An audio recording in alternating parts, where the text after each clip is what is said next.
নমস্কার। গল্পে গল্পে গাথা মালিকা চ্যানেলে আমি দেবনীতা আপনাদের জন্য নিয়ে এসেছি নিহার রঞ্জন গুপ্তের লেখা একটি উপন্যাস সূর্যমহল। আসুন শুরু করি সূর্যমহলের প্রথম পর্ব। ঝড় আর জলের বিরাম ছিল না। সমস্ত পৃথিবীটা যেন প্রচন্ড একটা দুর্যোগের মধ্যে তলিয়ে যাবে। সেই কাল সন্ধ্যা থেকে সারা আকাশ কালো করে ঝড় আর বৃষ্টির তাণ্ডব শুরু হয়েছিল। সারাটা রাত, তারপর সারাটা দিন, এবং এখনো মধ্যরাত্রি পর্যন্ত প্রায় সমানে চলেছে ঝড় আর বৃষ্টির তাণ্ডব। বিরাম নেই, এতটুকু যেন বিশ্রাম নেই। অনেক কালের পুরাতন বাড়ি, বহুদিন কোনো সংস্কার হয়নি। রং চটে চুন বালি খসে খসে শ্যাওলা ধরে একটা বিচিত্র রূপ নিয়েছিল যেন বাড়িটা। প্রায় 2 বিঘা চৌহদ্দি, তার মধ্যে প্রায় 12-13 কাঠা জায়গা নিয়ে বিরাট 3তলা বাড়িটা সূর্যমহল। 3 পুরুষ আগে কনক নারায়ণের প্রপিতামহ চন্দ্রনারায়ণ রায় বাড়িটা তৈরি করিয়েছিলেন নবাব আলীবর্দীর কাছ থেকে পরগনাটা ইনাম পেয়ে ও সেই সঙ্গে রাজা উপাধি পেয়ে। পরগনার অবশ্যই আজ আর কিছুই নেই। কনক নারায়ণের পিতা সূর্যনারায়ণ অত্যন্ত স্বাধীনচেতা মানুষ ছিলেন। পৈতৃক জমিদারি আরো বৃদ্ধি করিয়েছিলেনও বটেই, সেই সঙ্গে চারিদিকে গভীর খাল কেটে দুর্গের মতো দুর্ভেদ্য করেছিলেন প্রাসাদটা। সেটা সেপাই যুদ্ধের সময় বিদ্রোহী সেপাই ও ভারতের রাজা রাজরা জমিদারদের সঙ্গে ফিরিঙ্গি শাসকদের সে এক মরণ সংগ্রাম চলেছে। একদিকে পররাজ্যলোভীর হিংস্র আক্রমণ, অন্যদিকে কতিপয় দেশের স্বাধীনতাকামীর দেশের জন্য, দেশ জননীর জন্য মৃত্যুপণে লড়াই, দেহের প্রতিটি রক্তবিন্দু দিয়ে। বিহারের জমিদার কুমার সিং সেদিন ওই স্বাধীনতাকামীদের মধ্যে একজন মরণপণ সৈনিক ছিলেন। আর কুমার সিং এর সঙ্গে ছিল বাংলার দুর্ধর্ষ জমিদার সূর্যনারায়ণের দোস্তি, প্রগাঢ় বন্ধুত্ব। ওদের গোপন সংঘের কেন্দ্র ছিল সেদিন গঙ্গার উপকূলে পাটনা শহরে কুমার সিং এর একটি দ্বিতল পাকা বাড়িতে। সামনেই ঘাট, নানা দেশ থেকে বড় বড় মাল্লাবাহী নাওয়ে বিভিন্ন বাণিজ্য সম্ভার ওই গঙ্গার ঘাটে এসে ভিড়ত এবং রপ্তানি ও আমদানি দুই হতো। শহরের লোকেরা জানত ওই গঙ্গা তীরবর্তী দ্বিতল বাড়িটায় ব্যবসা বাণিজ্যের ব্যাপারই সব চলে। দিনের বেলা তাই হতো বটে, কিন্তু নিশুতি রাতে সেই গৃহের মধ্যেই বসত কুমার সিং এর স্বাধীনতার প্রস্তুতির আলাপ আলোচনার আসর। জরুরি ও প্রয়োজনীয় সভা থাকলে দ্রুতগামী 8 মাল্লাবাহী পানশিতে চেপে মুর্শিদাবাদ থেকে আসতেন সূর্যনারায়ণ। যুদ্ধ তখন রীতিমতো শুরু হয়ে গিয়েছে। পাটনা শহরের আর একজন দেশভক্ত বীর সৈনিক ছিলেন পুস্তক ব্যবসায়ী পীর আলী সাহেব। তিনিও ওই সভায় আসতেন এবং একজন সক্রিয় সভ্য ছিলেন। পাটনা শহরে সংবাদ এলো দিল্লি নাকি স্বাধীন হয়েছে। দিল্লি স্বাধীন! বৃদ্ধ বাহাদুর শাহ আবার মসনদে বসেছেন। দানাপুর থেকেও সংবাদ এসেছে ভারতীয় সিপাহীরাও সেখানে দাসত্বের শৃঙ্খল ভেঙে রুখে দাঁড়িয়েছে এবং তারা পাটনার দিকেই নাকি অতঃপর মার্চ করতে করতে এগিয়ে আসছে। চন্দ্রনারায়ণের একমাত্র পুত্র প্রতাপ নারায়ণ ও তাঁর স্ত্রী অন্নপূর্ণার নাকি সূর্যনারায়ণের যখন মাত্র 1.5 বৎসর বয়স, তখন এক আকস্মিক দুর্যোগে মৃত্যু হয়েছিল। সূর্যনারায়ণ পিতামহের কাছেই মানুষ হয়েছিলেন। প্রাসাদটার নাম রেখেছিলেন চন্দ্রনারায়ণ তার একমাত্র 1.5 বৎসরের শিশু পৌত্র প্রতাপ নারায়ণের ছেলে সূর্যনারায়ণের নামে সূর্যমহল। পূর্ব দিকটা একেবারে খোলা, অল্প দূরেই গঙ্গা, ভাগীরথী প্রবাহিতা। গঙ্গার জলশয্যা থেকে যখন ঘুম ভেঙে প্রথম সূর্য ওঠে, সূর্যের আলো, প্রথম আলো যেন লাল আবির ছড়িয়ে দেয় সূর্যমহলের গায়ে, চারিদিকে চারটি গম্বুজের শীর্ষে। কনকনারায়ণ তার ছোট বয়সে সূর্যনারায়ণের মুখে কথাটা শুনেছেন কতবার। বৃদ্ধ পিতামহ চন্দ্রনারায়ণের নাকি হুকুম ছিল রাত পোহাবার আগেই ভৃত্যদের সূর্যমহলের পূর্ব দিককার যত জানালা আছে সব খুলে দিতে হবে, একটাও বন্ধ থাকলে হবে না, সব খুলে দিতে হবে। প্রথম উদিত সূর্যের আলো সেই খোলা জানালা পথে প্রাসাদের অভ্যন্তরে এসে প্রাসাদকে আশীর্বাদ করবে। আর চন্দ্রনারায়ণ তখন প্রাসাদ শীর্ষে সূর্যঘরে সোজা পূর্বমুখে দাঁড়িয়ে নবোদিত সেই সূর্যকে প্রণাম জানাতেন। জবাকুসুম শঙ্কাশং কাশ্যপেয়ং মহাদ্যুতিম ধান্তারিং সর্বপাপঘ্ন প্রণতস্মি দিবাকর। পিতামহের কাছ থেকে শিক্ষা নিয়েছিলেন পৌত্র সূর্যনারায়ণ। পিতামহের মতো সেই সূর্যনারায়ণের একমাত্র আরাধ্য দেবতা ছিল ওই সূর্য, অরুণদেব, সূর্যই। সকল শক্তির আধার সূর্যই ছিল নাকি তার একমাত্র আরাধ্য দেবতা। এবং সূর্যনারায়ণ বলতেন সূর্যের আশীর্বাদ যতক্ষণ তার মাথার উপর আছে ততক্ষণ নাকি পৃথিবীতে তিনি অপরাজেয়। তাই যেদিন কুমার সিংহের সঙ্গে হাত মিলিয়ে দেশের স্বাধীনতার জন্য যুদ্ধ করতে যান, সেদিনও যাত্রার পূর্বে সূর্য ঘরে গিয়ে রাত্রির শেষ প্রহর থেকে ঠায় পূব আকাশের দিকে তাকিয়ে দাঁড়িয়েছিলেন কখন সূর্য উদিত হবে, কখন তাকে প্রণাম জানাবেন। জবাকুসুম শঙ্কাশং। সেদিন পাশে ছিল 5 বছরের শিশু পৌত্র কনকনারায়ণ। আকাশের অন্ধকার যেন আর কাটে না। রাত্রির কালো আকাশটা কেমন প্রতিদিন একটু একটু করে তরল হয়ে আসে। তারপর সেখানে শুরু হয় রঙের খেলা। সেদিন যেন আর সে রঙের দেখাই নেই। কালো আকাশটা যেন ক্রমশ আরো কালো হয়ে ওঠে, কেবল নিকষ কালো। নির্নিমেষে চেয়ে আছেন সূর্যনারায়ণ। মধ্যে মধ্যে সেই কালোর বুকে বিদ্যুতের চকিত ইশারা। 5 বছরের শিশু পৌত্র দাঁড়িয়েছিল পাশটিতে।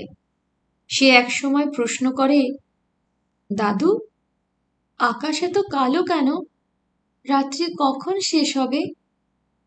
শেষ হবে দাদু, এক্ষুনি শেষ হবে। সূর্য উঠবে? নিশ্চয়ই উঠবে। তবে উঠছে না কেন দাদু? এই তো দেখো না, এইবার উঠবে। কিন্তু উঠল না সেদিন সূর্য। অন্ধকার ভেদ করে সূর্যের প্রকাশ হলো না। প্রহরের পর প্রহর গড়িয়ে চলল, কিন্তু পূব আকাশের অন্ধকার দূরীভূত হলো না। দাদু, সূর্য তো উঠল না। সূর্যনারায়ণ পৌত্রের মাথায় হাত রেখে বললেন, উঠেছে দাদু, সূর্য উঠেছে বই কি। সূর্য কি না উঠে পারে? তবে দেখতে পাচ্ছি না কেন দাদু? ভৃত্য রাঘব এসে সূর্য ঘরের দরজার ওদিকে দাঁড়িয়েছে কখন। মৃদু কণ্ঠে ডাকে, ঘোড়া তৈরি হুজুর। ঠিক আছে, তুই যা। ভৃত্যের পদশব্দে বোঝা গেল সে চলে গেল। দোতলা থেকে সোজা যে কাঠের ছোট সিঁড়িটা ঘুরে ঘুরে অনেক উঁচুতে সূর্য ঘরে এসে শেষ হয়েছে, সেই সিঁড়ির কাঠের ধাপগুলোতে একটু একটু করে পায়ের শব্দটা মিলিয়ে গেল। সূর্যনারায়ণ ডাকলেন, কনক। দাদু। সূর্যদেবকে অর্ঘ্য দাও দাদু। সূর্য তো ওঠেনি দাদু। উঠেছে, মেঘের আড়ালে রয়েছে। তাই বুঝি দেখা যাচ্ছে না? হ্যাঁ, বলো, ওং নমো বিবস্বতে ব্রহ্মণ। সূর্যনারায়ণের ভরাট গম্ভীর গলা, তার সঙ্গে শিশুপৌত্র কনকনারায়ণের মিষ্টি কোমল গলা মিলে গেল। ওং নমো বিবস্বতে ব্রহ্মণ ভাস্বতে বিষ্ণু তেজসে জগৎ সবিত্রে সুচয়ে সবিত্রে কর্মদায়িনে ঈদমর্ঘ্যং ওং নমঃ শ্রী সূর্যায়। সূর্যার্ঘ্য দিয়ে সূর্যনারায়ণ পৌত্রের মাথায় হাত রেখে আশীর্বাদ করলেন। তারপর বললেন, মনে রেখো দাদু, সূর্যই সকল শক্তির আধার। প্রত্যহ তাকে প্রণাম করবে, তবেই দেহে ও মনে শক্তি পাবে। চলো এবারে নিচে চলো।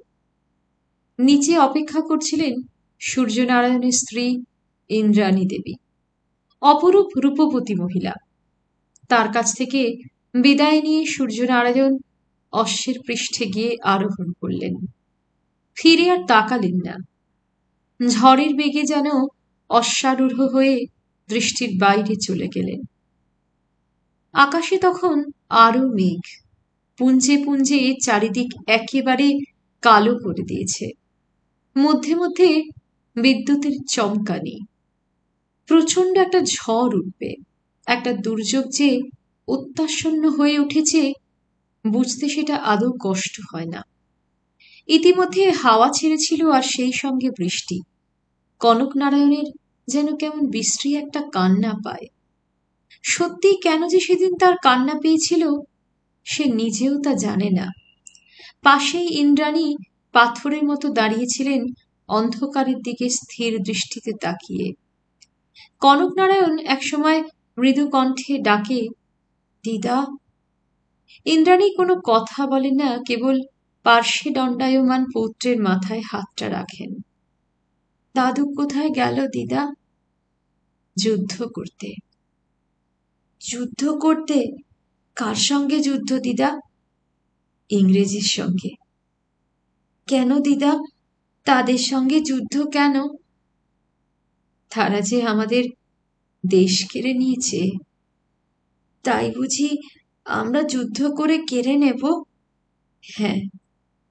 পারবো আমরা না দিদা? নিশ্চয়ই পারব বই কি। সূর্যনারায়ণ আর ফিরে আসেননি। 2 মাস বাদে কেবল একটা সংবাদ এসেছিল, যুদ্ধে ইংরেজের বন্দুকের গুলিতে প্রাণ দিয়েছিলেন। কনকনারায়ণ সেদিন দিদাকে বলেছিল, আমাকে একটা বন্দুক কিনে দেবে দিদা? বন্দুক? হ্যাঁ। কেন রে? ইংরেজদের গুলি করে মারব। দিদা বলেছিলেন, দেব। কবে দিদা? তুমি বড় হও তারপর। কনকনারায়ণকে তার দিদা ইন্দ্রাণী দেবী বন্দুক কিনে দিয়েছিলেন, কিন্তু সে বন্দুক হাতে নিয়ে হল এক দুর্ধর্ষ ডাকাত। কনকনারায়ণ সম্পূর্ণ অন্য পথে গেল। সূর্যনারায়ণ অকাতরে দুহাতে দান ধ্যান করে ভাঁড়ার একেবারে নিঃশেষ করে দিয়েছিলেন। একমাত্র পৌত্র কনকনারায়ণের জন্য সূর্যমহল ছাড়া বিশেষ আর কিছুই অবশিষ্ট ছিল না। তাও সংস্কারের অভাবে তখন জীর্ণ হয়ে আসছে ক্রমশ। কনকনারায়ণ বড় হয়ে যখন দেখলেন রায়দের ঐশ্বর্য বলতে একমাত্র জীর্ণ সংস্কারহীন ভাঙার মুখে সূর্যমহলটি ছাড়া আর কিছুই নেই, তখন তিনি অন্য পথ ধরলেন। ঐশ্বর্যের নেশায় তিনি হাতে বন্দুক তুলে নিলেন। কনকনারায়ণ হলেন ডাকাত। বেপরোয়া লুটতরাজ করে বেড়াতে লাগলেন। সূর্যনারায়ণের যে রত্নভাণ্ডারটি শূন্য হয়ে গিয়েছিল, সেই ভাণ্ডার আবার ক্রমশ ভরে উঠতে লাগল। রত্নের নেশা এমনই নেশা যে মানুষকে বুঝি পাগল করে দেয়। সত্যই কনকনারায়ণ তখন পাগল হয়ে উঠেছেন। তার প্রধান সহচর তখন নায়েব ভবকান্ত ও লেঠেল তারাদাস মোড়ল। দৈত্যের মতো লম্বা চওড়া মানুষ তারাদাস, কালো কুচকুচে গায়ের রং, গায়ে অসুরের মতো শক্তি, আর লাঠি ও সরকি চালনায় তার জুড়ি আশেপাশের 50 ক্রোশের মধ্যে কেউ ছিল কিনা সন্দেহ। উচ্ছৃঙ্খল বেপরোয়া দুর্ধর্ষ জীবন কনকনারায়ণের। দাপটে বাঘে গরুতে এক ঘাটে জল খায়। নাম শুনলে তার মানুষের বুক কাঁপে। তার বিরুদ্ধে রুখে দাঁড়ায় এমন বুকের পাটা কারো নেই। এবং যা কোনোদিন স্বপ্নেও ভাবেননি কনক নারায়ণ, যেখান থেকে কোনোদিন ভাবতে পারেননি কোনো বাধা আসতে পারে, একদিন সেইখান থেকেই বাধা এলো। শ্রী হৈমন্তী দেবী এসে একদিন পথ রোধ করে দাঁড়ালেন স্বামীর। মধ্যরাত্রে পানসি প্রস্তুত। একটা সংবাদ পাওয়া গিয়েছে মুর্শিদাবাদ থেকে পাটনা যাবে ধনপতি সিংহ সদাগর বহু টাকা নিয়ে। সাজগোজ করে কনকনারায়ণ বেরুতে যাবেন। এমন সময় হৈমন্তী এসে পথ রোধ করে দাঁড়ালেন। হৈম। হ্যাঁ হ্যাঁ, তো রাত্রে আবার কোথায় যাচ্ছ? প্রয়োজন আছে, কনক নারায়ণ বললেন। কি প্রয়োজন এত রাত্রে, এবং কোথায় প্রয়োজন? হৈম, পথ ছাড়ো, এখন কথা বলবার সময় নয়, দৃঢ়স্বরে বললেন কনক নারায়ণ। না, পথ ছাড়ব না, তোমার যাওয়া হবে না। হৈম। না, হে পাপ আর তোমায় আমি করতে দেব না। পাপ? এখনো বুঝতে পারছো না? একে একে তিনটি সন্তান আমাদের অকালে মরেছে। একমাত্র অবশিষ্ট শিবরাত্রির সলতে ওই কন্দর্প নারায়ণ। কি পাগলের মতো আবল তাবল বকছো? পথ ছাড়ো। না। ছাড়বে না পথ? না। হৈমন্তীর দু চোখে কঠিন প্রতিজ্ঞা। এক চুলও নড়লেন না তিনি। বাঘের মতোই গর্জন করে ওঠেন কনক নারায়ণ। পথ ছাড়ো, নচেত। গুলি ভরা বন্দুক তুললেন কনক নারায়ণ স্ত্রীর দিকে। তাই তাই করো, গুলি করে আমাকে শেষ করে দাও, তবু তোমায় আমি যেতে দেব না। না। কিন্তু পারেননি হৈমন্তী দেবী কনক নারায়ণের পথ সেদিন রোধ করতে। অনিবার্যকে ঠেকিয়ে রাখতে পারেননি। শেষবারের মতো চিৎকার করে বলে উঠেছিলেন কনক নারায়ণ, এখনো বলছি পথ ছাড়ো হৈম। হাতে তার গুলি ভরা দোনালা উদ্যত বন্দুক। যে কনক নারায়ণের হাতের নিশানা শোনা যেত নাকি অন্ধকারেও শব্দ শুনে লক্ষ্য ভেদ করতে পারত, অব্যর্থ। হৈমন্তীও দৃঢ় শান্ত কণ্ঠে জবাব দেন, আমি তো বলেছি যেতে তোমাকে আমি দেব না। যেতেই যদি হয় তো তুমি আমার মৃতদেহের ওপর দিয়ে যাবে। হৈম, সরে দাঁড়াও। রঘুনাথ বাড়ির বহুদিনকার পুরাতন ভৃত্য ততক্ষণে ওদের চেঁচামেচি শুনে বাইরে এসে দাঁড়িয়েছে। বৃদ্ধ ভৃত্য কোলে পিঠে করে কনক নারায়ণকে এক প্রকার সেই মানুষ করেছিল। সে চিৎকার করে ওঠে, খোকা, কি করছিস খোকা? তুই কি খেপে গেলি? কিন্তু ততক্ষণে কনক নারায়ণের হাতের দোনালা বন্দুক গর্জন করে উঠেছে। বিরাট সূর্যমহলের দেওয়ালে দেওয়ালে সেই শব্দ ধ্বনিত প্রতিধ্বনিত হয়ে ছড়িয়ে পড়ে। একটা দীর্ণ চিৎকার, মানুষের শেষ আর্তনাদ। গুলিটা হৈমন্তীকে বিদ্ধ করেনি, সেটা বিদ্ধ হয়েছিল পুরাতন বৃদ্ধ ভৃত্য রঘুনাথের বুকে। রক্তাক্ত রঘুনাথ লুটিয়ে পড়ে। হৈমন্তী ছুটে যান রঘুনাথের সামনে। রঘু! কনক নারায়ণ হতভম্ব হয়ে গিয়েছিলেন। আক্রোশের মাথায় বন্দুক চালিয়ে হঠাৎ যেন স্তব্ধ হয়ে গিয়েছিলেন। কি করলেন তিনি? কি করলেন? কিন্তু সে মুহূর্তের জন্য। ঠিক সেই সময় তারাদাস তার 6 ফুট লাঠিটা হাতে সামনে এসে দাঁড়িয়েছিল। হুজুর! রঘুনাথ তখন শেষ হাওয়া টেনে টেনে নিচ্ছে পৃথিবীর। তারই দিকে অপলক দৃষ্টিতে তাকিয়েছিলেন কনক নারায়ণ। তাকিয়ে দাঁড়িয়ে রইলেন যেন পাথরের মূর্তি। তারাদাসের সাহায্যেই রঘুনাথের মৃতদেহটা সূর্যমহলের পিছনে আমবাগানে মাটির নিচে পুঁতে রেখে যখন ফিরে এলেন কনক নারায়ণ ঘরে, রাত্রি তখন শেষ হয়ে আসছে। আর বাইরে দুর্যোগ চলেছে সমানে। হু হু প্রচন্ড বাতাস, ঝমঝম বৃষ্টি অবিশ্রান্ত। হঠাৎ রাগের মাথায় কি করলেন কনক নারায়ণ? এত কালে লোকটাকে এমনি করে হত্যা করলেন। কিন্তু সঙ্গে সঙ্গে শিউরে ওঠেন আবার, হত্যা তিনি রঘুনাথকে করতে যাননি, খুন করতে গিয়েছিলেন হৈমন্তীকে, স্ত্রী হৈমন্তীকে। উফ, যদি তাই হতো। কে? পদশব্দে চমকে উঠলেন কনক নারায়ণ। ঘরের মধ্যে এসে ঢুকেছেন হৈমন্তী, আর তার হাত ধরে দাঁড়িয়ে তাদের একমাত্র পুত্র কন্দর্প নারায়ণ, 5 বছরের বালক। হৈমন্তী, হৈমন্তীর গায়ে একটি অলঙ্কারও নেই, শুধু শাখা আর লোহা, কপালে ও সিঁথিতে সিঁদুর, পরনে সাধারণ একটি লাল পাড় শাড়ি। আমরা চললাম, শান্ত কণ্ঠে হৈমন্তী বলেন। বিস্মিত কনকনারায়ণ সুধান, চললে? হ্যাঁ। কি বলছো তুমি? বলছি চললাম। কিন্তু কোথায়? জানি না। হৈমন্তী, তোমার কথা যে আমি কিছুই বুঝতে পারছি না। আমরা চলে যাচ্ছি। এই ঝড় জলের মধ্যে কোথায় যাচ্ছ? তোমার এই সূর্যমহল ছাড়াও মানুষের মাথা গোজবার ঠাঁই আছে বই কি। হৈম, অনুরোধ করো না, আমাকে তুমি ফেরাতে পারবে না। হৈমন্তী দূর থেকে স্বামীর পায়ে প্রণাম জানিয়ে ছেলের হাত ধরে অতঃপর বের হয়ে গেলেন। সেই যে হৈমন্তী গেলেন আর ফেরেননি। কনকনারায়ণ আর তাদের কোনো সন্ধান পাননি। তারপর দীর্ঘ 40 বছর কেটে গিয়েছে, তাদের কোনো সন্ধানই আর কনকনারায়ণ পাননি। তারা বেঁচে আছে না মারা গেছে তাও জানেন না আজ আর। 76 বৎসর বয়স আজ বৃদ্ধ কনকনারায়ণের।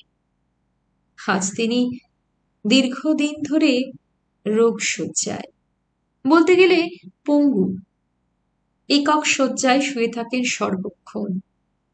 আজ তার পাশে কেউ নেই।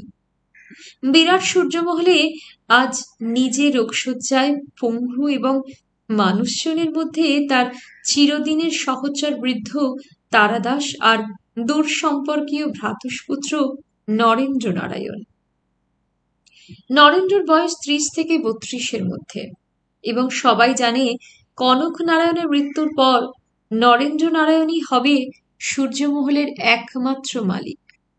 বাইরে ঝড় বৃষ্টির তাণ্ডব চলছে, পৃথিবীটা যেন ভেঙে পড়বে, গুঁড়িয়ে যাবে। দ্বিতলের বিরাট একটা হলঘরে বিরাট একটা পালঙ্কে কনকনারায়ণ, পঙ্গু কনকনারায়ণ শুয়ে আছেন। তারাদাস পাশে দাঁড়িয়ে। তারাদাস, হুজুর, নরেন্দ্র ফিরেছে? না, হয়তো কোনো সন্ধানই করতে পারেনি। তো ফিরবে কি? একটা কথা বলবো হুজুর। বলো। আপনার ওই নরেন্দ্রকে আমার এতটুকু বিশ্বাস হয় না। না না, সে কি, বড় ভালো ছেলে নরেন্দ্র। তারাদাস বলে, হুজুর, অনেক নিমক খেয়েছি আপনার, আর সেই সঙ্গে সারা জীবন ধরে পাপও অনেক করেছি। যে পাপের ফল আজ ভোগ করছি, একটি মুহূর্তের জন্য যে ভোগের যন্ত্রণা থেকে মুক্তি নেই আমার। কিন্তু তা হলেও বলবো, তাতে করে যদি আরো আমার পাপ হয়তো হোক, আরো যন্ত্রণা পেতে হয়তো হোক, আপনি বিশ্বাস করুন আর নাই করুন, ও আপনার মঙ্গল চায় না। তারাদাস, ক্ষীণ কণ্ঠে প্রতিবাদ জানাবার চেষ্টা করেন কনকনারায়ণ। হ্যাঁ হুজুর, কিছু আপনাকে করতে হবে না, শুধু একটিবার আমাকে হুকুম দিন। বাঁ হাতটা পঙ্গু, বাঁ পাটা পঙ্গু। বৃদ্ধ অথর্ব আজ আমি তবু একটা সরকিরি খায় ওই শয়তানটাকে শেষ করে। না না তারাদাস, না, রায় বংশের ওই হয়তো আজ শেষ আশা। আশা নয় হুজুর, রায় বংশের শেষ সর্বনাশটুকু কেন যেন আমার স্থির ধারণা ওর হাত দিয়ে আসবে। করকর করে প্রচন্ড শব্দে বাইরে বাজ পড়ল কোথায় যেন। নীল আলোয় ঝলসে গেল আকাশ। ঘরের ভিতরটাও সেই আলোয় যেন মুহূর্তের জন্য ঝলসে গেল। বাইরে দালানে ওই সময় যেন পদশব্দ শোনা গেল কার, কে যেন হেঁটে বেড়াচ্ছে। তারাদাস বলে, কে যেন এলো হুজুর, একবার। না না, কেউ না তারাদাস, কেউ না। পায়ের শব্দ যে স্পষ্ট শুনতে পেলাম। তিনি, তারই পায়ের শব্দ। তারাদাস বিস্মিত হয়, বলে, কার কথা বলছেন? কার পায়ের শব্দ? তার, এবারই আমার পাপে, আমার দুষ্কৃতিতে কবে ধ্বংস হয়ে মাটির নিচে বসে যেত। শুধু যায়নি, এখনো তাঁরই পুণ্যে, এখনো তার পুণ্য পদধূলি এ বাড়িতে পড়ে। তাই সেই শুভ পদস্পর্শে। কার কথা বলছেন হুজুর? কনকনারায়ণ সে কথার কোনো জবাব দেন না। কান পেতে শুনবার চেষ্টা করছেন তখনও। সেই পদশব্দ তখন ধীরে ধীরে যেন মিলিয়ে যাচ্ছে। লম্বা টানা বারান্দার অপর প্রান্তে ক্রমশ মিলিয়ে যাচ্ছে। রঘুশীর্ণ কম্পিত হস্তে মাথা তুলে কোনো মতে প্রণাম করেন কনকনারায়ণ, আর বিড়বিড় করে যেন বলতে থাকেন, ক্ষমা করো, ক্ষমা করো আমায়। তোমার এই পুণ্যভূমিকে আমি অপবিত্র করেছি, তোমার আত্মাকে অপমান করেছি। হুজুর, এ তার পায়ের শব্দ, আমার পূর্বপুরুষ। আপনার পূর্বপুরুষ? হ্যাঁ, সেই পুণ্যশ্লোক রাজা চন্দ্রনারায়ণ, এই এই রায়বংশের প্রতিষ্ঠাতা, এই সূর্যমহলের নির্মাতা। জানো তারাদাস, ক্ষমা আমি তার পাইনি। তাই তো যতবার এই জীর্ণ মহলকে সংস্কার করতে গিয়েছি, করবার চেষ্টা করেছি, একটা না একটা আকস্মিক এমন বিপর্যয় ঘটেছে যে আমার প্রচেষ্টাকে থামিয়ে দিতে হয়েছে। প্রথম 4 জন মিস্ত্রি ভাড়া থেকে পড়ে মারা গেল। তার পরের বার প্রধান গম্বুজটা ধসে পড়ে প্রধান মিস্ত্রিকে শেষ করে দিল। তৃতীয়বার আমার নিজেরই পা ভেঙে গেল ছাদের একটা অংশ ধসে পড়ে। তিনি হয়তো চান না আমার পাপের অর্থে সংস্কার সাধন হোক। অভিশাপের একটা কালো ছায়া সর্বক্ষণ আমার পিছনে পিছনে ঘুরে বেড়াচ্ছে। না না, এই আপনি কি বলছেন হুজুর? আমি ঠিকই বলছি। তাই তো আমি শেষ কবছর আর কোনো চেষ্টা করিনি এর সংস্কারের। তবে এও আমি জানি, তাঁর আত্মা এ বাড়ির মায়া এখনো কাটাতে পারেনি। তাই রাত্রির অন্ধকারে সূর্যমহলের ঘরে ঘুরে ঘুরে বেড়ায়। এবং আমি জানি, যতদিন না আমার পাপ স্পর্শ থেকে পবিত্র সূর্যমহল মুক্তি পায়, ততদিন তিনি যাবেন না এখান থেকে। তারপর একটু থেমে বলেন, কিন্তু মৃত্যুও তো আসছে না তারাদাস। সর্বক্ষণ মৃত্যুকে ডাকছি, তবুও আসছে না।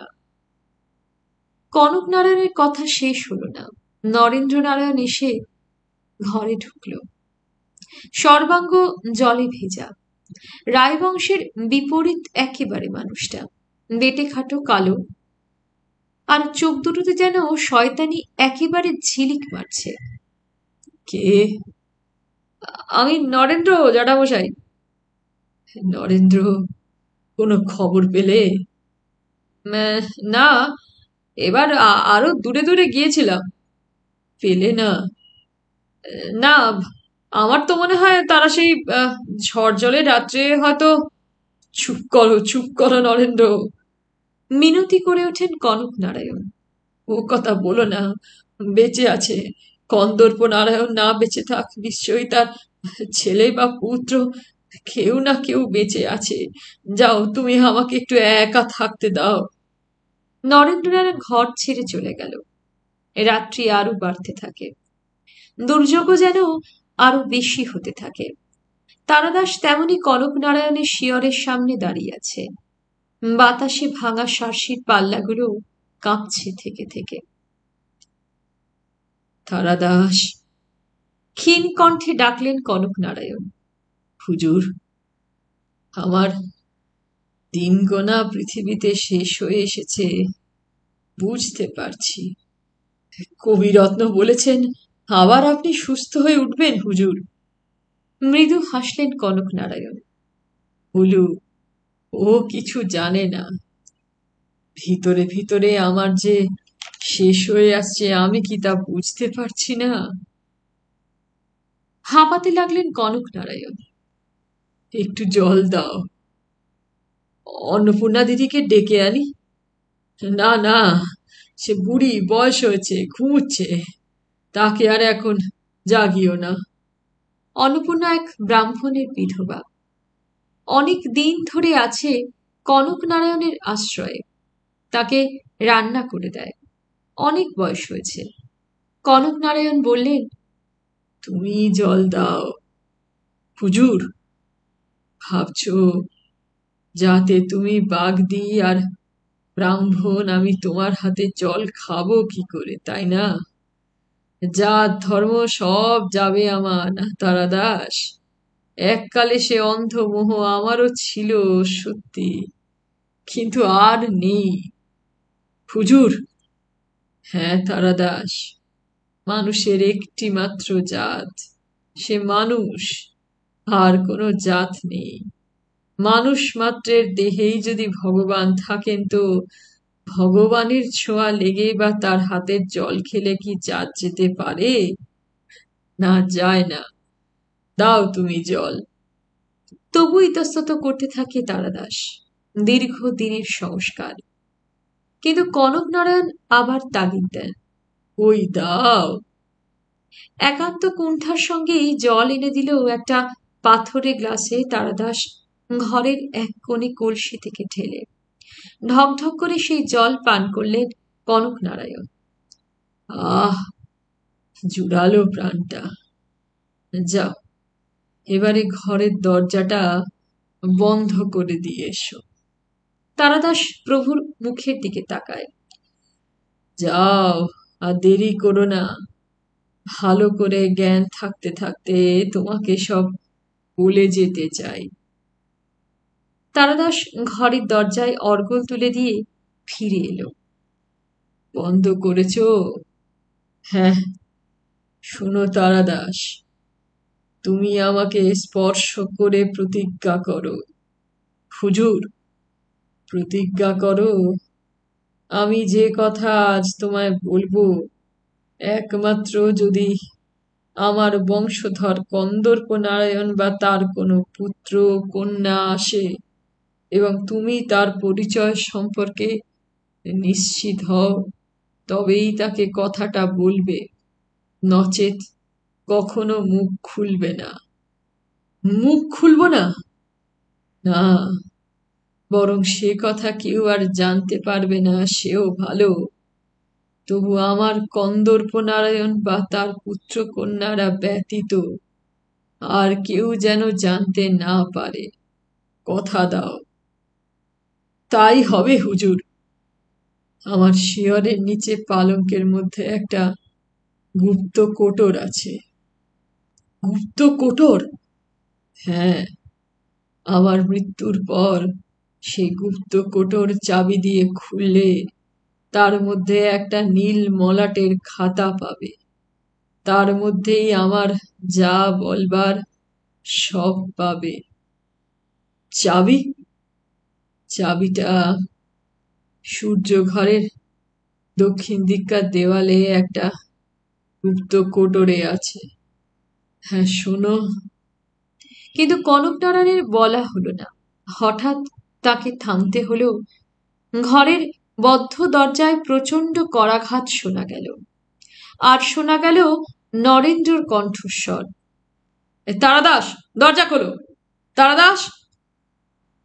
বদ্ধ দরজায় ঘন ঘন করাঘাত ও সেই সঙ্গে নরেন্দ্রর কণ্ঠস্বর শুনে কেবল যে অসুস্থ কনক নারায়ণই হঠাৎ কথা বলতে বলতে থেমে যান তাই নয়, তারাদাসেরও গলায় যে প্রশ্নটা ওই মুহূর্তে এসেছিল সেটাও অনুচ্চারিত থেকে যায়। দুজনেই যুগপৎ ঘরের বদ্ধ দরজার দিকে তাকায়। ঘরের কোণে বিরাট কাঠের সিন্দুকটার পাশে একটা দীপাধারের উপর রক্ষিত একটি সেজবাতি জ্বলছিল। সেই বাতির কাচের আবরণের ভেতর থেকে যে আলো বিচ্ছুরিত হচ্ছিল, অত বড় কক্ষটির পক্ষে তা আদৌ পর্যাপ্ত নয়। কক্ষের খানিকটা আলোকিত, বাকি অংশ, যেখানে বিরাট উঁচু একটা পালঙ্কের উপর কনক নারায়ণ রোগশয্যায় শায়িত, সেখানে যেন একটা মৃদু আলো ছায়ার লুকোচুরি। আর কক্ষের বহুদিনকার চটে যাওয়া দেওয়ালের ফ্যাকাশে পলস্তরার উপর কনকনারায়ণের শিয়রের ধারে উপবিষ্ট তারাদাসের ছায়াটা পড়েছে। হঠাৎ সেদিকে নজর পড়লে মনে হবে যেন একটা ভৌতিক ছায়া কক্ষের জানালার বদ্ধ শার্সির উপর বাইরের হাওয়া আশ্রয়হীন পাখির মতো ডানা ঝাপটে ঝাপটে যাচ্ছে একটা করুণ চাপা আর্তনাদে। আবার বদ্ধ দরজার গায়ে করাঘাত শোনা গেল। তারাদাস, তারাদাস, দরজা খোলো তারাদাস। নরেনের কণ্ঠস্বর। তারাদাস প্রভুর মুখের দিকে তাকালো, কিন্তু কনকনারায়ণের চোখের দৃষ্টিতে যেন কোনো ভাষা নেই। তারাদাস, তারাদাস।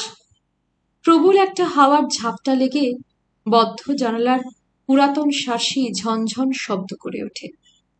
তারাদাস উঠে গিয়ে একান্ত বিরক্ত চিত্তেই দরজার অর্গলটা খুলে দিল এবং সঙ্গে সঙ্গে ক্রুদ্ধ নরেন্দ্রর হাতটা উঠে এসে প্রৌঢ় তারাদাসের গালে সশব্দে একটা চপেটাঘাত করল।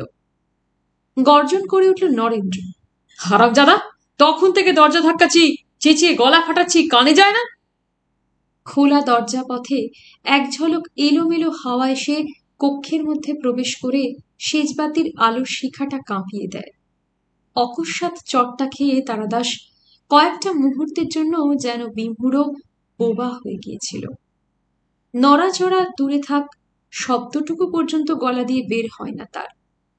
নরেন্দ্র কিন্তু তারাদাসের গালে চড় মেরে তার দিকে ফিরে তাকায় না, দাঁড়ায়ও না, সোজা এগিয়ে যায় হন্তদন্ত হয়ে শয্যায় শায়িত কনকনারায়ণের সামনে। জ্যাঠামশাই। কনকনারায়ণ তাকান নরেন্দ্রর মুখের দিকে।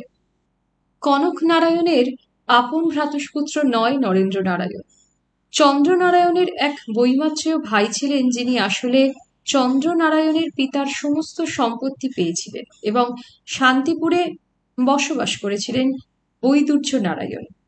নরেন্দ্র নারায়ণ সেই বংশধারারই একজন। বিধাতার বিচিত্র খেয়াল, পিতার সম্পত্তি থেকে বঞ্চিত চন্দ্রনারায়ণ আলীবর্দীর কাছ থেকে নিজের পৌরুষ ও কার্যক্ষমতার দ্বারা একটা গোটা পরগনা ইনাম পেয়ে হলেন জমিদার।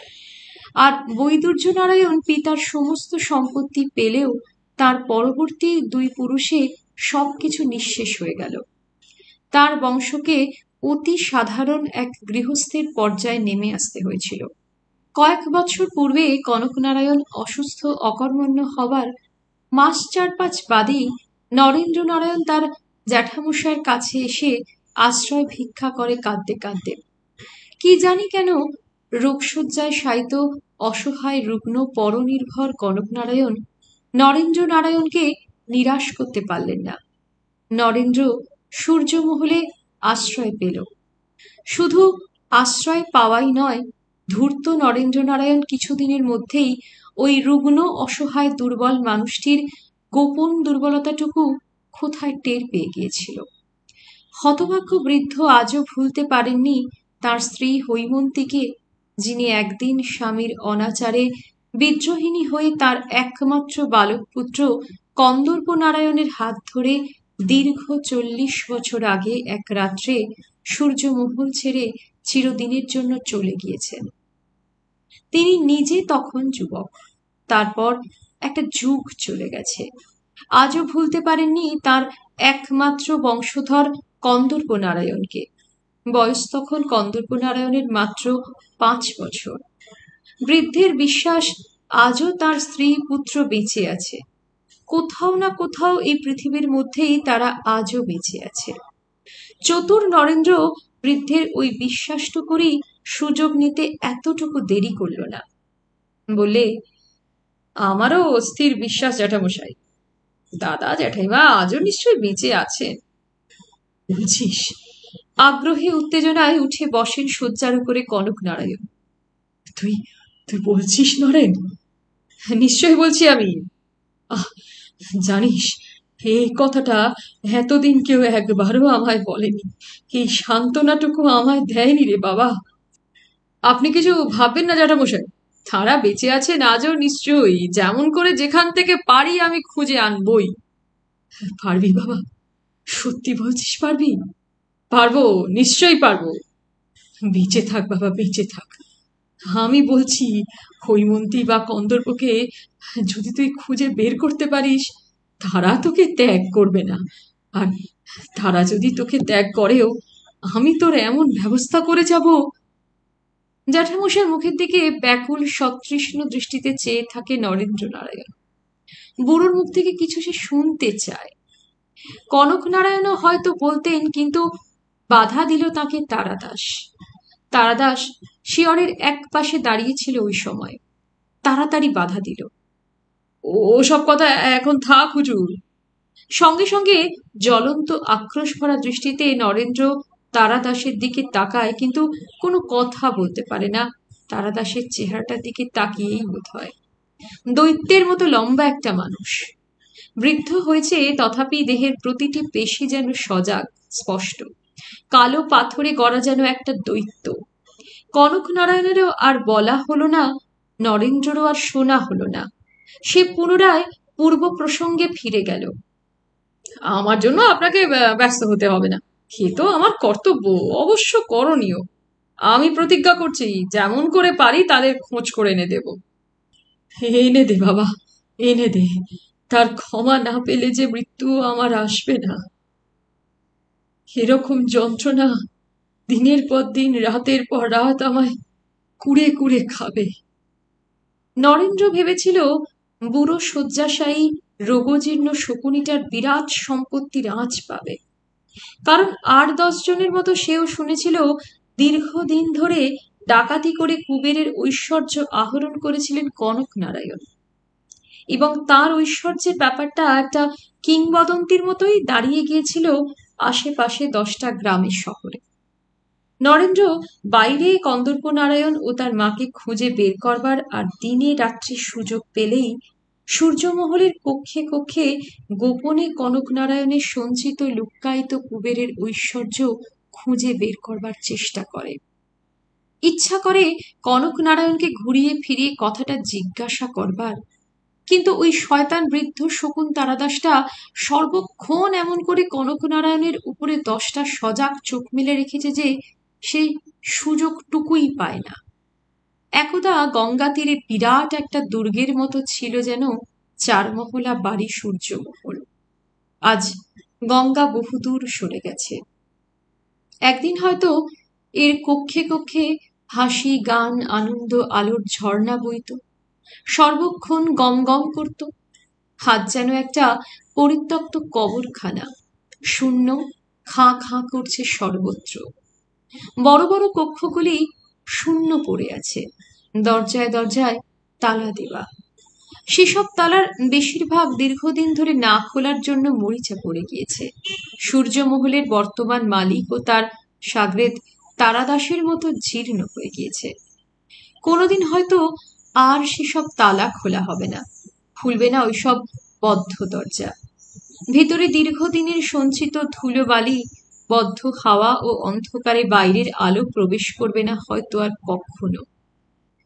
তবু গোপনে গোপনে নরেন্দ্র প্রায় সব কক্ষেরই তালা খুলে খুলে আতি পাতি করে খুঁজেছে কনক নারায়ণের সঞ্চিত গোপন কুবেরের ঐশ্বর্য, কিন্তু কোনো হদিশ করতে পারেনি সে ঐশ্বর্যের। এবং সেই সঙ্গে বুঝতে পেরেছে সেই ঐশ্বর্যের কোনো হদিশ পেতে হলে সর্বপ্রথম যে কাজটি তাকে করতে হবে, সত্যি সত্যিই সম্ভব হোক অসম্ভব হোক, ওই হৈমন্তী ও তার পুত্র কন্দর্প নারায়ণকে বা তাদের কোনো বংশধর আজও বেঁচে থাকলে খুঁজে বের করতে হবে। আর সেই কথা ভাবতে ভাবতেই তার মাথার মধ্যে মতলবটার উদয় হয় এক সময়। জ্যাঠামশাই, পাওয়া গিয়েছে, তাদের সংবাদ পাওয়া গিয়েছে। কনক নারায়ণ তখনও নরেন্দ্রর মুখের দিকে তাকিয়ে আছেন। ঠোঁট দুটো অসহায় ধীর ধীর করে কাঁপছে, বোবা কণ্ঠে শব্দ বেরোচ্ছে না। তারাদাস হয়তো বাঘের মতোই নরেন্দ্রের উপর ঝাঁপিয়ে পড়ে তার টুটিটা ছিঁড়ে ফেলে দিত, কিন্তু সেও নিজেকে কোনো ক্রমে রোধ করে পায়ে পায়ে পালঙ্কের দিকে এগিয়ে আসে নরেন্দ্রর শেষ কথাগুলো শুনে। পাওয়া গিয়েছে কন্দর্পদার একমাত্র সন্তানের সংবাদ, তারও নাম ছিল চন্দ্রনারায়ণ। নরেন্দ্র, এতক্ষণে কোনো ক্রমে ক্ষীণ কণ্ঠে ওই নামটি উচ্চারণ করেন কনকনারায়ণ। হ্যাঁ জ্যাঠামশাই, দাদা জ্যাঠাইমা আর ইহজগতে নেই, কিন্তু দাদার একমাত্র সন্তান চন্দ্রনারায়ণ বেঁচে আছে। কলকাতা শহরে এক বস্তিতে চরম দুর্গতি আর দৈন্যে তাদের দিন যাচ্ছিল। আমার লোকেরা তাদের খুঁজে বের করে উপযুক্ত প্রমাণ সহ নিয়ে এসেছে এই একটু আগেই এখানে। সত্যি সত্যি বলছো নরেন্দ্র? সঠিক প্রমাণ পেয়েছো তো যে সেই? হ্যাঁ জ্যাঠামশাই, নচেত আমি কখনো তার কথা আপনার কাছে বলি? প্রমাণ পেয়েছি বলেই বলেন তো ছেলেটিকে নিয়ে আসি। যাও যাও, নিয়ে এসো। আপনি ব্যস্ত হবেন না, ধৈর্য ধরুন, শান্ত হন, এক্ষুনি তাকে আমি নিয়ে আসছি। কথাগুলো বলতে বলতে নরেন্দ্র তারাদাসের মুখের দিকে একবার তাকালো। চারি চোখে চোখাচোখি হলো। চক্ষু দৃষ্টি নয়, যেন দুজোড়া ধারালো তরবারি পরস্পর পরস্পরকে স্পর্শ করল। কিন্তু পরক্ষণেই নরেন্দ্র তার চোখের দৃষ্টি নামিয়ে নিয়ে কক্ষ থেকে বের হয়ে গেল। হুজুর, তারাদাস চাপা কণ্ঠে ডাকে।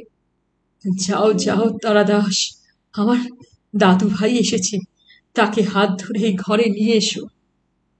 কিন্তু হুজুর। আহ, যা বলছি তারাদাস শোনো, দেরি করো না, আলো জেলে দাও, সূর্যমহলের সব ঘরের দরজা খুলে দাও, আলো জেলে দাও। কিন্তু হুজুর, এখনো তাকে আপনি একটিবার চোখেরও দেখা দেখেননি। সেই যে এই বাড়ির একমাত্র বংশধর, তার প্রমাণ আপনি এখনো কিছুই পাননি। প্রমাণ? প্রমাণ? নরেন্দ্র তো বলছে, যেই যা বলুক, যতক্ষণ না উপযুক্ত বিশ্বাসযোগ্য সমস্ত প্রমাণ সহ আমরা বুঝতে পারছি এই বাড়িরই ছেলে এসেছে, তাকে গ্রহণ করা যেতে পারে না। তারাদাস, ভেবে দেখুন হুজুর, কথাটা মিথ্যে বলছি কিনা। কিন্তু নরেন্দ্র, আপনার ওই নরেন্দ্রকে আমি এতটুকু বিশ্বাস করি না হুজুর। ঠিক সময় শোনা গেল দরজার ওদিকে নরেন্দ্রর কোমল কণ্ঠস্বর। এই ঘরে তোমার দাদু রয়েছে, ভয় কি? এসো, এই তো তোমারই বাড়ি, এসো। তারাদাস ও কনকনারায়ণ যুগপৎ খোলা দরজার দিকে তাকায়। একটি বছর 12-13 কিশোর, রোগাটে চেহারা, এক মাথা তৈলহীন রুক্ষ চুল, বিশ্বস্ত শ্যামলা গায়ের রং, ছিন্ন মলিন বেশ, ভয়ে ভয়ে কুণ্ঠিত পায়ে নরেন্দ্রর সঙ্গে কক্ষ মধ্যে এসে প্রবেশ করল। আর ঠিক সেই মুহূর্তে যেন সূর্যমহলের কোথায় কে হি হি করে হেসে উঠল। হি হি হি, হাসছে তো হাসছেই। ওই আর একজন সূর্যমহলে, 3 কাল গিয়ে 1 কালে এসে ঠেকেছে। কত যে বয়স হলো কে বলবে। এককালে বোধহয় খুব ঢ্যাঙা লম্বা ছিল, কুচকুচে কালো গায়ের রং। এখন বয়সের চাপে শরীরটা ধনুকের মতো যেন বেঁকে গিয়েছে। মাথার চুলগুলো সব পেকে সনের মতো সাদা হয়ে গিয়েছে, তাতে তেলের স্পর্শও নেই। এলোমেলো জট পাকানো যেন কাকের বাসা। বামুনের ঘরের বিধবা, অল্প বয়সে বিয়ে হয়েছিল, তারপর বছর না ঘুরতেই বিধবা। শ্বশুরবাড়ির লোকেরা ডাইনি বলে মা বাপের কাছে অন্নপূর্ণাকে ফিরিয়ে দিয়ে গেল। তারাদাসদেরই গ্রামে বাড়ি। অল্প বয়সে একরকম করে কেটে গিয়েছে, কিন্তু বয়স বৃদ্ধির সঙ্গে সঙ্গে অন্নপূর্ণা যেন অত্যন্ত অসহায় হয়ে পড়ে। ইতিমধ্যে তার মা বাপের মৃত্যু হয়েছিল। গায়ের এক প্রান্তে নির্বান্ধব অসহায় অবস্থায় একটা কুঁড়ে ঘরে দিন কাটাচ্ছিল। কর্তা বুড়ো হয়ে গিয়েছে, ক্রমশ অধৈর্য হয়ে পড়ছেন। তারাদাসী তাই অন্নপূর্ণাকে সূর্যমহলে নিয়ে এসেছিল একদিন, এনে একেবারে কর্তার সামনে হাজির। পুজো শনির মতো সাদা, মাথায় এক রাশ এলোমেলো চুল, কালো কুচকুচে গাত্রবর্ণ, 8 হাতে একটা থান পরিহিত। রুক্ষ কণ্ঠে কনকনারায়ণ সুধান, এটা আবার কে রে তারাদাস? আগে কথা বামুন দিদি। বামুন দিদি না চণ্ডাল? চণ্ডালিনী বল। খিচিয়ে ওঠেন কনকনারায়ণ। দূর করে দে। না, আজ থেকে ওই বামুন দিদি রান্না বান্না করবে। সেই মতলব করেছিস বুঝি, পাজি নচ্চার হতভাগা জমের অরুচি। ওই শব্দগুলো তারাদাসের প্রতি বিশেষ বিশেষণ ব্যবহৃত অলংকার। তুই ভেবেছিস নচ্চার ছুঁচোই চন্ডাল মেয়ে লোকটার হাতের তৈরি রান্না আমি খাবো? হ্যাঁ, তাই খাবেন। অর্ধেক দিন হাত পা পোড়াবেন, অর্ধেক দিন উপবাস। তোর কি রে বেটা, তোর কি? হুল্লুক হনুমান কাহিকা, যেমন রূপ তেমনি আচরণ। নিজে আমার ঘাড়ে ভূতের মতো চেপে বসে আজীবন গান্ডে পিণ্ডে গিলছ, তাতে বুঝি তৃপ্তি হচ্ছে না, সুখ হচ্ছে না? আবার একটা ভাগাড়ের শকুনিকে জুটিয়ে এনেছ। বিদেয় করো চাঁদ, বিদেয় করো। তোমার শয়তানি চালাকি আমি বুঝি না ভাবো? শঠ প্রতারক। কিন্তু কনকনারায়ণ মুখে যাই বলুন, অন্নপূর্ণা পুরী গেল না, আর সূর্যমহলেই থেকে গেল। এবং শুধু থাকাই নয়, তারপর থেকে নিয়মিত দুবেলা সে কনকনারায়ণকে রান্না করে খাওয়াতেও লাগলো। তারপর হঠাৎ একদিন মধ্যরাত্রে কনকনারায়ণ চমকে ওঠেন। খিলখিল করে কে যেন হাসছে সূর্যমহলের কোথায়। কে? কে হাসে অমন করে? সেজবাতিটা তুলে নিয়ে বের হলেন দেখতে কনকনারায়ণ। কে হাসে অমন করে? দোতলার বিরাট টানা বারান্দা। হঠাৎ নজরে পড়ল কনকনারায়ণের, সেই বারান্দায় দাঁড়িয়ে দাঁড়িয়ে অন্ধকারে কে যেন আপন মনে খিলখিল করে হাসছে তো হাসছেই। হঠাৎ তারাদাসের গলা শোনা গেল। এই চুপ কর, চুপ কর। এই মাঝরাতে হাসছিস? কর্তার কানে যায় তো গলা টিপে শেষ করে দেবে। কিন্তু কে কার কথা শোনে, বুড়ি হাসছেই। কি হয়েছে রে তারাদাস? তারাদাস সঙ্গে সঙ্গে মনিবের কণ্ঠস্বরে ফিরে তাকায়। আগে কে হাসছে? আগে বামুন দিদি। তারাদাসী বলেছিল সেদিন রাত্রে কনকনারায়ণকে। শোকে তাপে মাথাটা খারাপ হয়ে গিয়েছে কর্তা, সারাটা রাত তো চোখে ঘুম নেই। সে কি রে? তাই সারাটা রাত জেগে থাকে। গায়ে থাকতে ওর কুঁড়ে ঘরের সামনে একটা মজা দিঘি ছিল, অনেককালের দিঘি, শ্যাওলা জমে মজে গিয়েছে, ভাঙা চোরা ধাপগুলো। তার উপর জেগে বসে থাকতো সারাটা রাত, আর মধ্যে মধ্যে আনমনে হাসতো। আর এখানে এসে অবধি সারাটা রাত সূর্যমহলে উপর নিচ করে বেড়ায়, আর মধ্যে মধ্যে অমন করে হাসে। কনকনারায়ণই অতঃপর একদিন শুধিয়েছিলেন, রাত্রে নাকি তুই ঘুমাস না পেতনি বুড়ি? ওই নামেই ডাকতেন কনকনারায়ণ অন্নপূর্ণাকে। না তো। কেন রে? ঘুম আসে না তো কি করব? কেন ঘুম আসে না কেন? দাঁড়া, কবিরত্নকে বলে দেব তোকে ঘুমের ওষুধ দিতে। হবে না, কিছু হবে না তাতে। এ বলেছে তোকে? তবে তুমি ঘুমাও না কেন রাতে কর্তা বাবু? কথাটা শুনে চমকে উঠেছিলেন কনকনারায়ণ। বলেছিলেন, কে বললে তোকে আমি ঘুমাই না? জানি জানি, আমি সব টের পাই। শনের মতো পাকা চুল ভর্তি মাথাটা ধীরে ধীরে দোলাতে দোলাতে বুড়ি বলে, জানি, সব জানি, সব আমি দেখতে পাই, সব জানতে পারি, আমি যে ডাইনি। বলেই সে কি হাসি অন্নপূর্ণার। খিলখিল করে হাসতে হাসতে যেন একেবারে ভেঙে পড়ে। হি হি হি হি। তারপরেই একসময় হাসি থামিয়ে ফিস ফিস করে বলে, ডাইনিরা তো মানুষ নয়, সব জানতে পারে তারা। সরো, যাও যাও, সরে যাও কর্তা বাবু, এখান থেকে সরে যাও। রাতে ডাইনির সামনে মানুষকে আসতে নেই, তারা ঘাড় মোটকে রক্ত শুষে নেয়। পালাও পালাও। কিন্তু হঠাৎই যেমন হেসে উঠত বুড়ি, হঠাৎই যেন তেমনি থেমে যেত। আজ কিন্তু থামেই না, হাসছে তো হাসছেই। ছেলেটা ঘরের মধ্যে সেই হাসি শুনে যেন হঠাৎ কাঠ হয়ে দাঁড়িয়ে গিয়েছে। বড় বড় দুটো চোখে যেন কেমন একটা আতঙ্ক। নরেন্দ্র বলে, দেখছো কি? ওই তোমার দাদু। যাও প্রণাম করো গে, যাও। ভয় কি? যাও। ছেলেটির চোখে মুখে কিন্তু কোনো আশ্বাস বা নির্ভরতার চিহ্ন ফুটে ওঠে না। আতঙ্কে বেচারি যেন সিটিয়ে গিয়েছে। তারাদাস আগন্তুক ছেলেটির দিকে তীক্ষ্ণ দৃষ্টিতে তাকিয়ে দেখছিল। সেই হঠাৎ প্রশ্ন করে, এই কি নাম রে তোর? সঙ্গে সঙ্গে পার্শ্বে দণ্ডায়মান নরেন্দ্র তীক্ষ্ণ কণ্ঠে চিৎকার করে ওঠে, এই তারাদাস, খবরদার, সমীহ করে কথা বল। কার সঙ্গে কথা বলছিস জানিস না? তারাদাসও সঙ্গে সঙ্গে জবাব দেয়, জানি, জানবো না কেন? ছেলেটি আস্তে আস্তে বলে, গাবলু। কি কি নাম? কনকনারায়ণই এবারে পাল্টা প্রশ্ন করেন। তাড়াতাড়ি নরেন্দ্র বলে ওঠে, ও তো তোমার ডাক নাম। তোমার ভালো নামটা বলো। চন্দ্র। চন্দ্রনারায়ণ রায়। ছেলেটি থেমে থেমে বলে, যেন কথাগুলো বলতে কত ভয়, কত সংকোচ, কত দ্বিধা। তোমার বাবার নাম? পুনরায় প্রশ্ন করেন কনকনারায়ণ। ঈশ্বর কন্দর্প নারায়ণ রায়। আর তোমার মার নাম?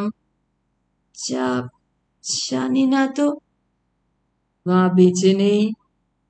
আছে। কোথায় সে?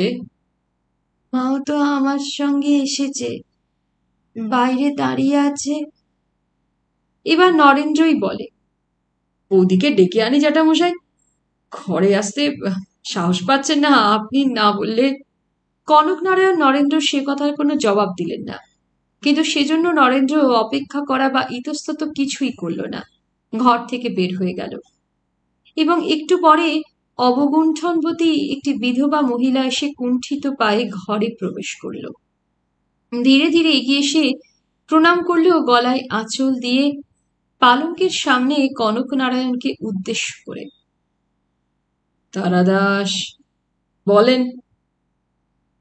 কুবের মহলের বড় ঘর দুটো খুলে এদের সেখানে থাকবার ব্যবস্থা করে দে। তারাদাসের দিক থেকে কিন্তু কোনো সাড়া পাওয়া গেল না। সে যেমন ওদের দিকে চেয়ে পাথরের মতো দাঁড়িয়েছিল, তেমনি দাঁড়িয়ে রইল।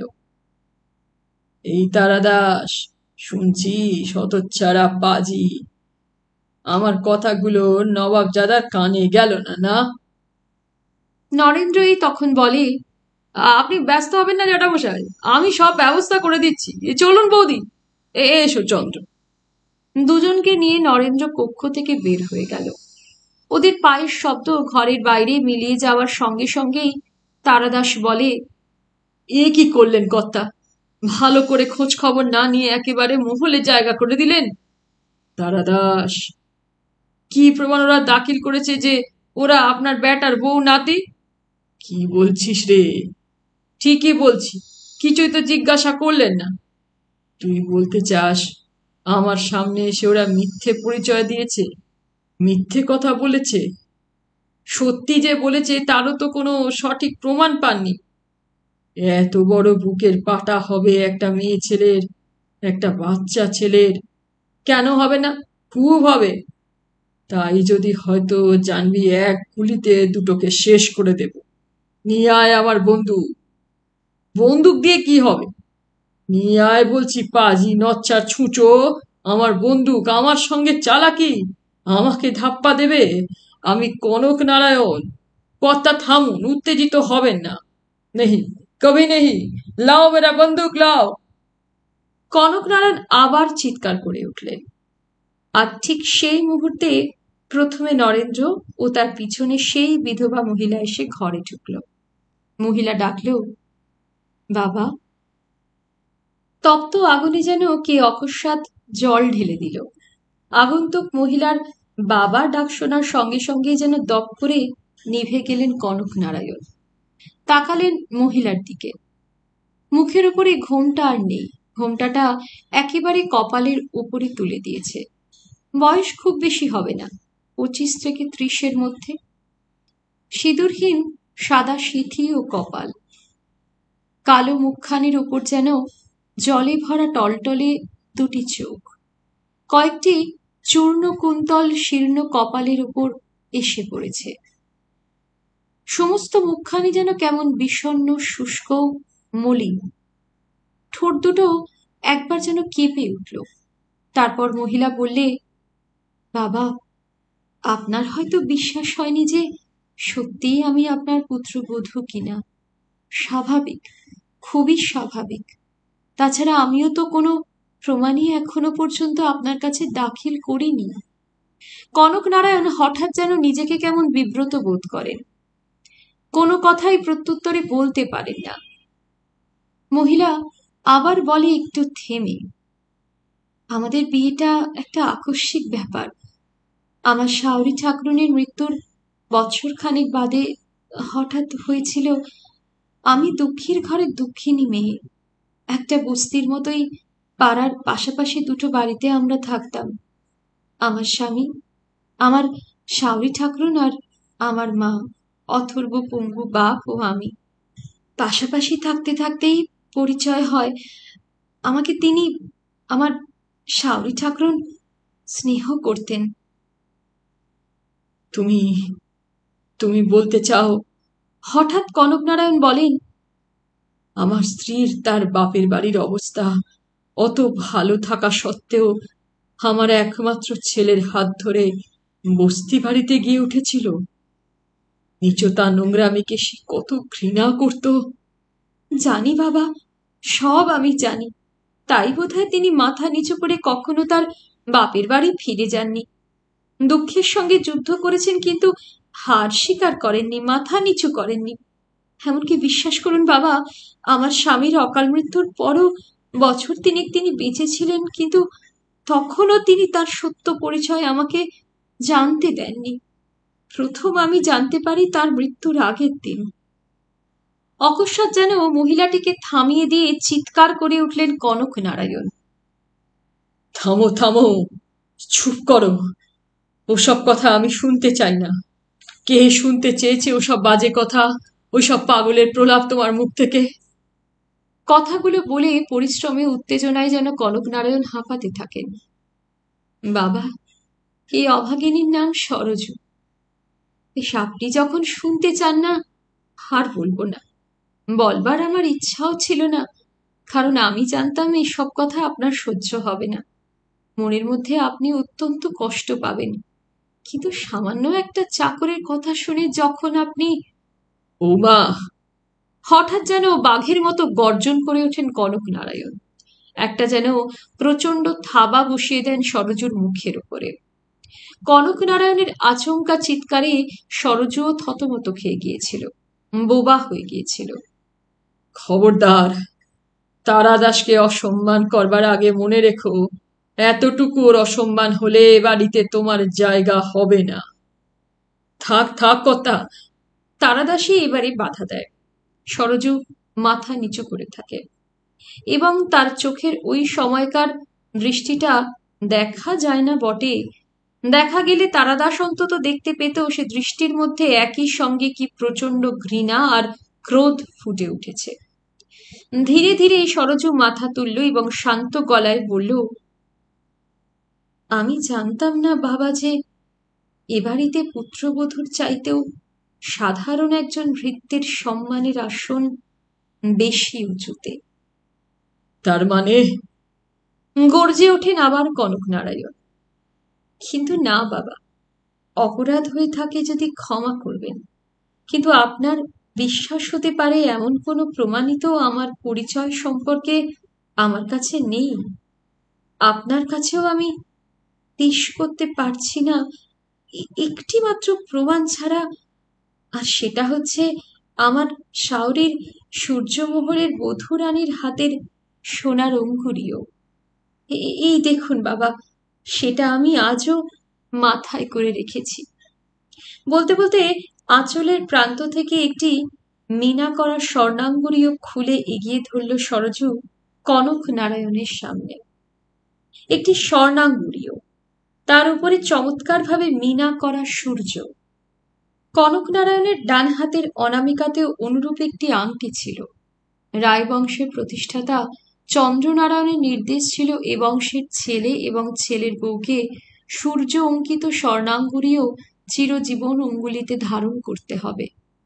চন্দ্রনারায়ণ তার কুলগুরু মণিশঙ্করের কাছ থেকে ওই নির্দেশ পেয়েছিলেন, এবং মণিশঙ্কর বলেছিলেন ওই সূর্য অঙ্কিত অঙ্গুরীয় হাতে থাকলে নাকি কোনোদিন কোনো দারিদ্র্য বা অপমান তাদের স্পর্শ করবে না। কনকনারায়ণ ঝুঁকে পড়েন ব্যগ্র হয়ে। কই দেখি, দেখি আংটি। এই নিন। কম্পিত হাতে আংটিটা সরজুর হাত থেকে নিলেন কনকনারায়ণ। তারপর পার্শ্বে দণ্ডায়মান তারাদাসের দিকে তাকিয়ে বললেন, আলো, আলোটা আন তারাদাস, আলোটা নিয়ে আয়। তারাদাসকে আনতে হলো না। নরেন্দ্র এতক্ষণ নির্বাক হয়ে একপাশে দাঁড়িয়েছিল। সেই এগিয়ে গিয়ে সেজবাতিটা নিয়ে এলে কনকনারায়ণের সামনে। কাঁপছেন যেন কনকনারায়ণ। উত্তেজনায় আনন্দে তার সর্বশরীর তখন থরথর করে কাঁপছে। আলোর সামনে কম্পিত হাতে অঙ্গুরীয়টা তুলে ধরে দেখতে দেখতে চোখের জলে দৃষ্টি তার ঝাপসা হয়ে আসে অকস্মাৎ। হৈমন্তী, তার হৈমন্তী, অভিমান করে একদিন সেই যে তাকে ছেড়ে চলে গেল, আর এলো না ফিরে। একটা অঙ্গুরীও তার হাতে ছিল, একটা আজও তার আঙুলে আছে। আহ, চোখে ঝাপসা দেখছি কেন রে তারাদাস? দেখ না, পাজি নচ্ছার হতভাগা বোম্বেটে আমার হাতের আংটিটার সঙ্গে মিলিয়ে দেখ না। আমি কি আর চোখে ভালো করে দেখতে পাই যে দেখব, চিনতে পারবো দেখে? বলতে বলতে কনকনারায়ণ হাতের আঙুল থেকে অঙ্গুরীয়টা খুলে তারাদাসের দিকে দুটো অঙ্গুরীয় একসঙ্গে এগিয়ে দেন। দেখ না ছুচো, হাঁ করে দাঁড়িয়ে আছিস কেন? তারাদাস সসম্ভ্রমে হাত পেতে অঙ্গুরীয় দুটো নিল। তারপর বেশ কিছুক্ষণ আলোয় পরীক্ষা করে দেখে বললে, মনে হচ্ছে একই। মনে হবে কি রে হতভাগা উনপাজুরে শয়তান? ও একই হৈমন্তীরই আংটি। বল এখন বোম্বেটে ডাকাত, কি আর তোর বলবার আছে? এখন বিশ্বাস হয়েছে কিনা বল। মৃদু কণ্ঠে কি যেন বলতে যাচ্ছিল তারাদাস, কিন্তু বলা হলো না। আচমকা একটা খিলখিল হাসির শব্দে সকলেই চমকে ওঠে। অন্নপূর্ণা হাসছে, খিলখিল করে হাসছে। হাসি তো নয়, যেন নিষ্ঠুর ব্যঙ্গ সে হাসি থেকে ঝরে পড়ছে। আবার আবার ওই পাগলিটা হাসছে। চিৎকার করে উঠলেন কনকনারায়ণ। কাল কালই ওটাকে বিদেয় করে দিবি তারাদাস। তারাদাস আর কোনো কথা বলে না, নিঃশব্দে ঘর থেকে বের হয়ে যায়। উহ, এরা আমাকে শুধু পাগল করে দেবে, বুঝলে বৌমা? ওই হতভাগা বুড়ো শকুন তারাদাস আর ওই পেতনি বুড়ি দুটোতে মিলে চন্দ্রনারায়ণের সূর্যমহলকে যেন সত্যি সত্যি ভুতুড়ে বাড়ি করে তুলেছে। কথাগুলো বলে কনকনারায়ণ যেন হাঁপাতে লাগলেন। ভোর হয়ে আসছে তখন। দুর্যোগের কিন্তু বিরাম বিশ্রাম ছিল না। কলকাতা শহর বেলেঘাটা অঞ্চলের একটা বস্তি বাড়িতে একটি বছর দশেকের বালক তার রোগগ্রস্ত একমাত্র বোনটিকে সান্ত্বনা দিচ্ছিল। কিন্তু লক্ষ্মীটি বোন, রুটি কলে কাজ না করতে গেলে মালিক জগন্নাথ মাইনে দেবে না। একে 3 দিন কামাই করেছি, আজও যদি কামাই করি ও সব মাইনে কেটে নেবে। তখন খাওয়াবো কি তোকে? ডাক্তারকে কি করে ডাকবো? ওষুধ কি করে কিনে আনবো? না দাদা, তুমি যেও না। লক্ষ্মীটি মনি শোন, বরং সন্ধ্যের আগেই ছুটি নিয়ে আমি চলে আসব। ভাই বোন, সংসারে কেউ নেই। এক দিদি অর্থাৎ ঠাকমা ছিল, সেও বছর 5 হলো যেন কোথায় নিরুদ্দিষ্টা। কোনো সংবাদ নেই তার। বাপ ওদের কি একটা চুরির দায় না কি দীর্ঘ মেয়াদে কারাবাস হয়ে গিয়েছে। আর মা, সে তো আজ কয় বছর হলো নিরুদ্দিষ্টা। সবাই বলে মারা গেছে। ভাই কৌশিকের বয়স 9 কি 10, বোন মণিকুন্তলার বয়স 6 কি 7। বস্তির মধ্যে থাকিয়ে কিন্তু যেন দুটি শ্বেতপদ্ম। কি চোখ, কি মুখ, কি গায়ের রং! কিন্তু সবকিছু যেন দারিদ্র্যের তাপে ঝলসে শুকিয়ে গিয়েছে, ম্লান বিষণ্ণ। একটি রুটির কলে কাজ করে কৌশিক, সপ্তাহে 4 টাকা করে পায়। তাতে করে কোনো মতে ভাই বোনের 2টি প্রাণী চলে যায়। কিন্তু মণি আজ তার দাদাকে কিছুতেই ছাড়তে চায় না। বলে, না দাদা, যাবে না তুমি। আমি তো বলছি সন্ধ্যের আগেই চলে আসবো। বার্লি তৈরি করে রেখে গেলাম, খাবি। আজ যেতেই হবে, আজ আমার মাইনের দিন। বোনটিকে কোনো মতে বুঝিয়ে সুঝিয়ে কৌশিক ছেঁড়া জামাটা গায়ে দিয়ে বের হয়ে পড়ে। কয়েকদিন থেকে বৃষ্টির দুর্যোগ চলছে। বৃষ্টি আর বৃষ্টি, সেই সঙ্গে এলোমেলো হাওয়া, একটা ছাতা পর্যন্ত নেই। ভিজতে ভিজতে এগিয়ে চলে কাদা প্যাচপ্যাচে রাস্তা দিয়ে কৌশিক। মনটা সত্যিই ভালো নয়। আজ 15 দিন হয়ে গেল বোনটির জ্বর কিছুতেই সারছে না। ডাক্তারবাবুর ওষুধে যেন কোনো কাজই হচ্ছে না। মাসি বলছিল সেদিন কি এক ফকির আছে রেল লাইনের ওপারে, তার জলপোড়া নাকি অব্যর্থ, খেলেই নাকি যত শক্ত ব্যামোই হোক দুদিনেই সেরে যায়। পরশু রবিবার আছে, তাই যাবে সে সেখানে।